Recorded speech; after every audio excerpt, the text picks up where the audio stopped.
राज्य में बारिका समाज अनेक समस्यार सम्मुखीन होउछि। राज्यर 27 लाख रु अधिक बारिका परिवार ए वृत्ति उपर निर्भर करती।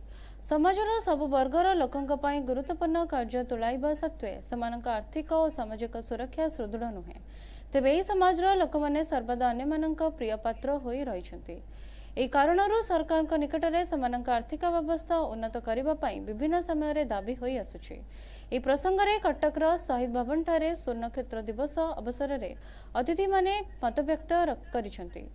निखिल उत्कल बारिका समिति प्रतिवर्ष मार्च 20 तारिख को स्वर्णक्षेत्र दिवस भाव पालन करी आसुछि। एही अवसर में 50 वर्षरू ऊर्ध्व वयस्क बारिका मानकु अति बेसी 5,000 टंका भत्ता एवं बीमा प्रदान करने को दाबी करा जायछि।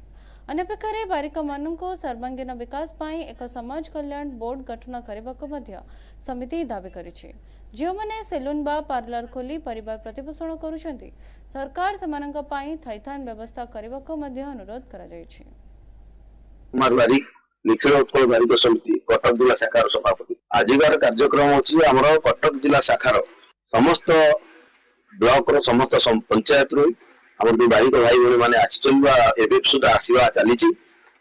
तो सेमानको समस्तक पाई समस्तकर आर्थिक एवं स्वाभिमान एवं तांकर राजनैतिक उन्नति पाई जो पदक्षेप भाव निया जाउची निखिल उत्कल बारिका समिति हमर रही आभिमुख्य से आभिमुख्य अनुयायी आम गोटे स्व नक्षत्र महोत्सव प्रति वर्ष पालन करूँ।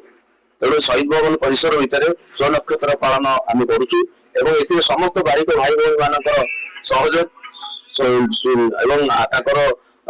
योगदान या आम गोटे बहुत बड़ कथा एवं समस्त बारिक भाई मान पाखक सारा राज्य को यह गोटे वार्ता पहुंचू जे आम हूँ समस्त एक एवं आम समस्त एकाग्रता रखी आम एकता रखी आम किभली भाव आगू बढ़ी पार। 23 लाख रु ऊर्ध्व लोक मैंने ओडिशा राज्य में बसवास कर बारिका जातिर लोक मैंने गोटे महत कार्य कर समाज को सरस सुंदर करने सौंदर्य सज्जित कर अलग जातिर लोक मान आम दीर्घ वर्ष धरी राज्य सरकार को दाबी उपस्थापन कर बारिक समाज लोक मान सामाजिक सुरक्षा निमंते बारिक समाज लोक मैंने जो मैंने कलिक वृत्ति अच्छा से 50 वर्ष वयस अतिक्रम होगापर अन्यून मासिक 5,000 टंका भत्ता सूत्र प्रदान करने एवं सेमानकर स्वास्थ्य मागणार स्वास्थ्य चिकित्सा 10 लाख टंकार स्वास्थ्य बीमा जोगाई देवाई एवं आमर गोटे बारिक भवन निमंते भुवनेश्वर एक सरकारी क्वार्टर किंबा सरकारी जमी जोगाई देवाई एवं बारिक मानकर सामग्रिक विकास निमंते एक कल्याण बोर्ड राज्य सरकार गठन करने कटक जिला सभानेत्री निखिल उत्कल बारिक समिति आज कटक महोत्सव है और गोटे कथा कहर अच्छी जो बारिक समिति जो बारिक मान को जो अवहेलित कर